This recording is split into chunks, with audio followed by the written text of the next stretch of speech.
Hi అండి. నేను doctor Mahitha, Maitrisri fertility centre, Hyderabad. ఈరోజు మనము గర్భసంచి చిన్నగా ఉండే వాళ్ళకి అంటే హైపోప్లాస్టిక్ యూట్రస్ అంటాము. హైపోప్లాస్టిక్ యూట్రస్ వాళ్ళకి ఛాన్సెస్ ఆఫ్ ప్రెగ్నెన్సీ అసలు ఉంటుందా అనే టాపిక్ మీద డిస్కస్ చేద్దాము. సో, సడెన్‌గా డాక్టర్ గారు మనకి మీ యూట్రస్ చిన్నగా ఉంది అని చెప్పినప్పుడు మనకొచ్చే కామన్ క్వెషన్, అసలు పిల్లలు కలుగుతారా? ప్రెగ్నెన్సీ అనేది నిలబడతదా? సో, దీనికంటే ముందు ఫస్ట్ మనం డిస్కస్ చేసుకోవాల్సింది అసలు డయాగ్నోసిస్ అనేది ఇంపార్టెంట్.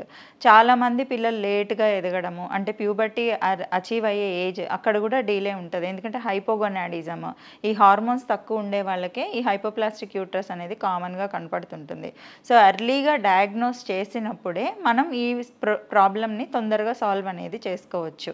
హైపోప్లాస్టిక్ యూట్రస్ ఉన్న వాళ్ళకి మనకి స్కాన్‌లో గర్భసంచి చిన్నగా ఉందని చెప్పినప్పుడు, అదర్ ఫ్యాక్టర్స్ అన్నీ రూల్ అవుట్ అయినప్పుడు అంటే స్పెర్మ్ టెస్ట్‌లు అవన్నీ నార్మల్ ఉన్నప్పుడు, వీళ్ళకి మనం రెగ్యులర్ ఎండోమెట్రియల్ లేయర్ మానిటరింగ్ చేసుకుంటూ వాళ్ళకి గనక ఎండోమెట్రియల్ రెస్పాన్స్ బాగా కనిపించి, క్యావిటీలో కూడా ఏమి ఇష్యూస్ లేవు అని కనిపించినప్పుడు మనకి ప్రెగ్నెన్సీ అనేది సాధ్యమవుతుంది. సో, క్యావిటీ ఇష్యూస్ ఉన్నాయా లేవా అనేది మనకి ఎలా తెలుస్తుంది? స్కాన్‌లో క్యావిటీ అసెస్మెంట్ అనేది చేయగలము. ఒక్కొక్కసారి మనకి యూట్రస్ సైజు కామన్‌గా అంటే సైజ్ చిన్నగా కనిపించినా కూడా చాలా వరకి యూట్రస్ క్యావిటీ అనేది అడిక్వేట్‌గానే ఉంటుంది. సో, కొంతమందికి ఇది కూడా చిన్నగా ఉంటుంది ప్యారలల్‌గా. అలాంటి వాళ్ళకి కొంచెం ఇంప్లాంటేషన్ ఫెయిల్యూర్స్ అనేవి ఎక్కువగా కనపడుతుంటుంది. సో, వాళ్ళకి హిస్ట్రోస్కోపీ అనేది చేసుకోవడము ఇలాంటివి మనం ట్రై చేసి తర్వాత ఐయుఐ లేదా ఐవీఎఫ్ పద్ధతి వరకు కూడా వెళ్ళే అవసరం పడుతుంటుంది.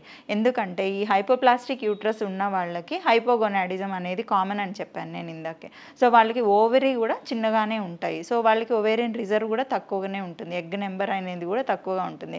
So, most of this hypoplastic patients మనకి ఐవీఎఫ్‌కే వస్తూ ఉంటారు. సో, వాళ్ళకి మనకి అడిక్వేట్ ఎండోమెట్రియల్ రెస్పాన్స్ కనిపించినప్పుడు మనం ఒక 2-3 సైకిల్స్ హెచ్ఆర్టీ థెరపీ ఇచ్చి ఆ యూట్రస్ సైజ్‌ని ఇంకొంచెం 1-2 సెంటీమీటర్స్ గ్రో గాని చేసుకోగలిగినట్లయితే వాళ్ళు సక్సెస్‌ఫుల్‌గా ప్రెగ్నెన్సీ అనేది అచీవ్ చేస్తారు.